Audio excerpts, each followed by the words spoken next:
Bem-vindos ao nosso canal YouTube, nesse Falando Nisso de hoje, com uma pergunta de Cíntia Travassos 8450.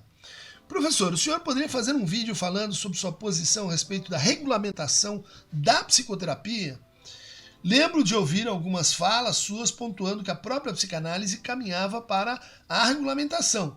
Ouvi a Rodinesco comentando algo semelhante. Esse assunto é igual Natal e vestibular. Todo ano tem. Ótimo, Cíntia. Eu acho que sim, é isso mesmo. Também a pergunta de P. Luiz Braga. Dunker, muito lindo seu trabalho de popularização dos conceitos e análises psicanalíticos, sobretudo utilizando elementos da chamada cultura pop. Papel acadêmico importantíssimo. Não sei se é, mas esse canal poderia perfeitamente ser um trabalho de extensão da USP. Aproveito como doutoranda nessa universidade e professora da pedagogia da Universidade Federal de Pernambuco para te pedir para falar sobre isso. O ensino da psicologia e da psicanálise, a sua democratização e popularização, a importância da universidade, sem perder o critério de complexidade, encontrar-se com o grande público no acadêmico, sobretudo nos tempos em que doenças mentais se tornaram um assunto proeminentemente nos bares, nas reuniões de família, enfim, no senso comum. Obrigado. Então, gente, isso é um vespeiro aqui, né? Eu vou fazer algumas considerações, assim, um pouco introdutórias, um pouco tentando alertar para a complexidade e para os riscos e para aquele ímpeto que a gente tem, às vezes, de tomar uma posição que parece óbvia, mas às vezes é aquela posição que vai se voltar contra a gente, né? Então vamos lembrar que há um consenso entre os psicanalistas de que a regulação da prática, né, como psicanalista, ela cabe primariamente aos próprios psicanalistas, ou seja, às escolas, às sociedades, às associações. E isso vem de uma época em que, majoritariamente, os psicanalistas, na época de Freud, eram médicos. Então é como se tivesse assim, uma espécie de filtro inicial que dizia, olha, você já está filtrado, né? Você já está submetido a uma certa eticidade que vem junto com o cuidado com os pacientes, as regras de sigilo, as regras, vamos dizer assim, do bem tratar, né, hipocrático.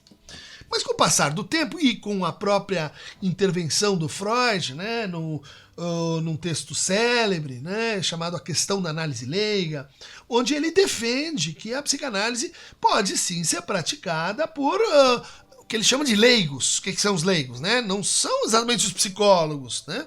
Mas são os literatos, são aqueles que vêm da advocacia, são aqueles que a gente chamaria assim, os não clínicos. Qual que é o problema que foi se montando aí com o passar do tempo? A psicologia, que era uma disciplina muito assim acadêmica, ainda com a prática da psicoterapia muito pouco estabelecida, ela foi galgando força, foi se estabelecendo nos diferentes países, nas diferentes culturas, graças também à psicanálise, que foi uma das suas forças emergentes, uma das suas forças constituintes, de tal maneira que a eticidade clínica ficou então baldada, foi estendida para os psicólogos que, junto com os psiquiatras, têm essa prerrogativa da prática das psicoterapias. Muitos vão dizer assim, poxa, mas então a gente não tem a quem recorrer? Na verdade, se acontece um caso, um abuso, uma falha ética, onde é que eu vou denunciar? Eu vou lá na escola de psicanálise denunciar? De certa forma, a resposta é sim, né? Quer dizer, é o que se chama de controle social difuso, que implica, portanto, que quando você consulta um psicanalista, tenha em mente, assim, um problema que talvez você não vá levar muito a sério quando vai consultar o médico, porque tem lá, muitos têm essa prática meio antiga, né, de pendurar o diploma, quer dizer, olha, que o Estado atesta que essa pessoa tem a prerrogativa de praticar a medicina, né, ou praticar a psicologia. Essa ideia de que uma cultura que vai, então, institucionalizar a psicanálise do ponto de vista da sua regulação social seria um avanço, ela tem que ver com a ideia weberiana de que as sociedades tendem a aumentar o seu nível de racionalização, as instituições a se comportar, enfim, segundo o espaço público, de tal maneira que aquelas práticas que resistem a entrar no domínio, vamos dizer assim, de controle do Estado são práticas cada vez tidas como mais suspeitas. Vamos dizer assim, da ordem da religião, da ordem daquilo que seria assim não oficial, né? E isso concorre sim para que a psicanálise tenha diante de si uma tarefa, né? Uma tarefa permanente, uma tarefa para a qual esse canal tenta contribuir, né? Dá a sua parte, que é justificar-se no espaço público. Isso, historicamente, estava ligado ao quê? À presença da psicanálise nas universidades, à presença da psicanálise no debate cultural público, à presença da psicanálise nos hospitais, no sistema jurídico, no sistema educativo, ou seja, era por aí que a gente era reconhecido.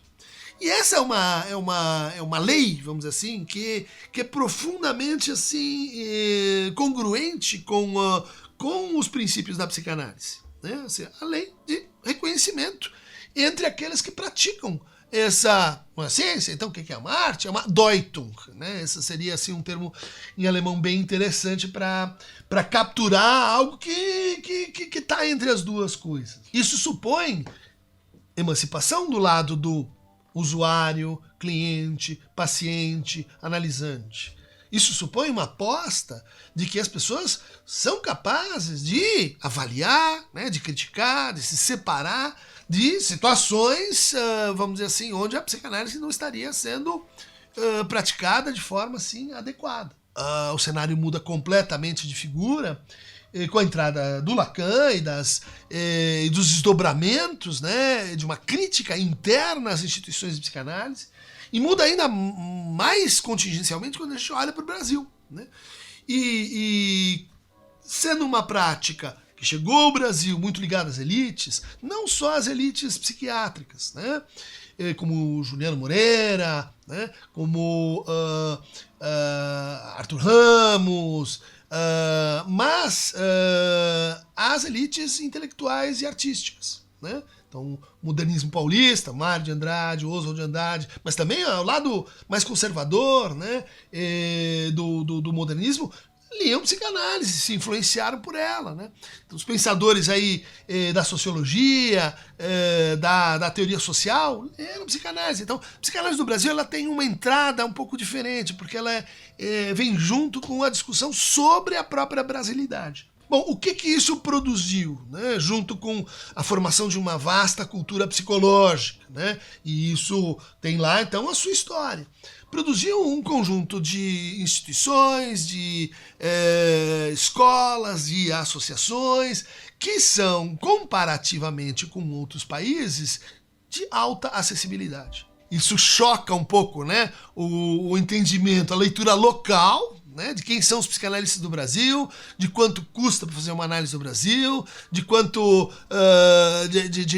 custa para você participar de uma formação psicanalítica do Brasil e como isso acontece fora do Brasil, né? Então a gente tem que ter em mente que a psicanálise no Brasil ela passou por movimentos de colonização, de endocolonização, de elitização forçada, né? Vamos ler lá o episódio do Mark Phillips contra Adelaide Corr, nas origens da Sociedade Paulista de Psicanálise, né? A ideia de que os psicanalistas precisavam cobrar muito, ter carros, ter uma vida assim glamurosa, porque isso, enfim, fazia parte da ascensão subjetiva e da identidade de uma classe modernizadora, modernizante no Brasil aí dos anos 60 e 70. Bom, sim, você tem isso, mas ao lado disso você tem movimentos de resistência, você tem o exílio dos argentinos no Brasil, você tem movimentos como o Fórum do Campo Lacaniano, né, que se insurgiu contra, enfim, um lacanismo excessivamente assim, doutrinário, vertical, né? Você tem uma variedade, né, de experiências democráticas no Brasil que precisa fazer história disso antes de dizer vamos pôr o Estado brasileiro para fiscalizar, porque isso vai então poupar as pessoas que hoje estão sendo enganadas no Instagram, no Facebook, na internet. Sim, isso faz parte da história da psicanálise do Brasil. Nos anos 80 tinha uma coisa chamada trilogia psicanalítica, né? Que misturava psicanálise com demonologia. Uma coisa completamente assim, contrária aos princípios do Freud. E assim como existe cabeleireiros quânticos, mecânicos quânticos, existem as psicanálises usadas como adjetivo, né, ligadas a religiões, a seitas, a dietas de emagrecimento, como a gente já denunciou aqui. Não vai ser pela interveniência do Estado, gente. E aí, também acrescento isso, vamos falar agora em detalhes, né? Em geral, essa discussão, né, de que quando o Estado entra para regulamentar as psicoterapias, o que acontece? O Estado entra para ganhar imposto em cima. O Estado entra para dizer assim, olha, eu quero estipular aqui limites e normas para que a gente tenha, vamos dizer assim, a titulação, né? O Estado vai credenciar essas pessoas. Realmente a gente não acredita nisso, isso tem tudo para dar errado, e isso tem tudo para gerar mais elitização, como gerou na Austrália, na Itália, nos Estados Unidos, na Inglaterra, onde a gente teve inclusive um escalonamento, né? Assim, a psicanálise, as psicodinâmicas, as outras teorias, quer dizer, uma hierarquização, né, das formações, uma vez que o Estado queria arbitrar isso, né? O sistema de listas na França. Resultado, as experiências que a gente tem é de que a regulação pelo Estado, ela aumenta a elitização, né? E ao mesmo tempo, será que a hora que o Estado disser assim, vamos pôr ordem na casa, ele vai escutar as pessoas que estão democraticamente falando no Instagram, ou ele vai perguntar para as autoridades de sempre, que são essas que levaram a gente ao melhor e ao pior da psicanálise hoje no Brasil? Eu defendo uma posição de reforçar a articulação das entidades psicanalíticas brasileiras, que é justamente o que é uma espécie de junção entre as diferentes escolas, as diferentes tradições, né, para reagir aos intentos de regulação que já aconteceram no Brasil. Ou seja, vamos olhar para a história. Quem é que tentou regular a psicanálise no Brasil? Foram igrejas evangélicas, né, por 2, 3 vezes. Foram o grupo dos psicoterapeutas naturistas, né? Bom, a psicanálise tem pouca relação com isso, né? Então, fica aqui a dica. Acho que faz parte de um posicionamento relativamente crítico, não é garantia de democracia, mas me parece que hoje é possível fazer uma formação em psicanálise no Brasil de qualidade, né? Inclusive com esse suplemento que são as universidades, né? Que podem ajudar num curso de extensão, mas não num curso de formação, né? Então a gente aguarda aí o que vai acontecer do ponto de vista do Estado, que regula universidades, que regula faculdades e que diz, olha, pode ter uma faculdade de psicanálise. Bom, se pode ter uma faculdade de psicanálise, a psicanálise hoje está nas universidades em geral, mas nenhuma vez de forma habilitante. Então, se pode ter uma faculdade de psicanálise, o que a gente espera e quer ver é se dela o que vai ter como formando é um psicanalista, habilitado a praticar a psicanálise, né? Se esse ponto for rompido, acho que aí a gente perdeu no rigor, perdeu na ética, perdeu em quase todos os setores que vêm caracterizando esta tradição oral chamada psicanálise. E nos anos 2010, eu participei de uma conferência muito interessante em Londres, na LSE, sobre a psicanálise e a globalização. O resultado saiu nesse grupo, né? Nesse livro, Psychoanalytic Practice and State Regulation, editado pelo Ian Parker e pela Simone Revelli. Então tava lá nesse encontro, né, gente, da pesada, René Major, Elisabeth Rodzinesco, o Robert Levy, o Lorenzo Chiesa, um analista italiano muito bom, Leslie Chapman, Bernard Bourgogne. Por quê? Porque estava havendo naquele momento justamente isso, né? Uma regulamentação da psicanálise em vários países, no contexto do quê? Da expansão neoliberal. Né? Da ideia de que práticas como a da psicanálise precisam ser empreitadas, precisam ser reguladas, precisam ser administradas. Né? E a Itália tinha feito isso recentemente, a Inglaterra estava fazendo isso naquele momento, estava discutindo, né, como é que ia ser feito. A Austrália estava com uma discussão aberta. E o que a gente conclui, né, a par, enfim, das considerações macroeconômicas e tal, é que quando o Estado entra, ele se alia com as escolas. Então ele consulta, como fez na França, no sistema de listas, ele consulta as escolas, ó, agora vocês vão ter que fazer estágios com, tantas horas, vai ter que ter tantas horas de aula, vocês vão ter que fazer... Você estabelece um training. Né? Como já nos Estados Unidos está bem estabelecido há bastante tempo. O que acontece quando você faz isso? Os preços sobem. Né? A possibilidade de você fazer essa especialização, que em muitos países ela é habilitante, ou seja, você não pode trabalhar sem ter esse training. Né? No fundo é a criação de um negócio, ou a intervenção num negócio. Então quando eu vejo as pessoas na internet dizendo vamos regular a psicanálise, eu digo, puta, vocês não sabem o que vocês estão pedindo. E em geral criticam as escolas, as instituições, as sociedades, né? Estão pedindo para dar mais força para essas instituições, talvez um pouco para as universidades também, e em geral o efeito é de fechamento.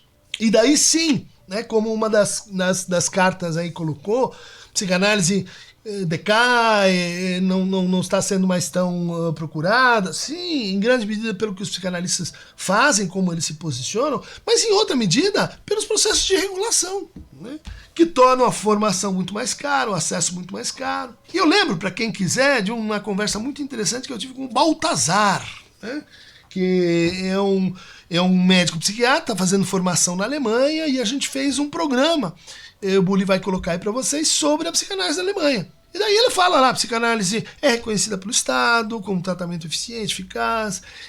O problema é que você tem poucos psicanalistas para encaminhar. Ele mesmo estava fazendo uma formação em psiquiatria onde tinha um forte estágio em psicanálise. Você tem toda uma bibliografia que não chega no Brasil, não chega na... acho que o pessoal da psicologia baseada em evidências, eles têm uma orientação muito ligada aos Estados Unidos, né? Psychoanalytische Forschung, Methoden und Kontroversen in zweiwissenschaftlicher Pluralität. Um livro inteiro mostrando, né, as provas científicas, como é que faz pesquisa, como é que faz as controvérsias estatísticas, né? Mas num contexto em que você pode dizer várias coisas, que cara, difícil, não está disponível. Mas assim, declarar que ela, enfim, está fora completamente dos esquemas de justificação para o Estado, me parece incorreto, não corresponde aos fatos. Então, gente, vocês estão vendo aí que a coisa é complicada. Vamos ler mais história da psicanálise do Brasil, vamos entender o que foi o Congresso da Banana, o que foi a chegada do lacanismo, o que foram as diferentes ondas e tentativas de institucionalizar a psicanálise no Brasil. Vamos entender os compromissos à direita, à esquerda, mais democráticos, menos democráticos. Vamos parar com essas declarações assim em massa, né, globais. A psicanálise isso, a psicanálise aquilo. A psicanálise no Brasil é muita gente, é muita coisa e precisa entender a sua diversidade, precisa entender, né, como diz o Ian Parker, a luta de classes dentro da psicanálise também. E para fazer isso, entra na canoa da Carota Movebo.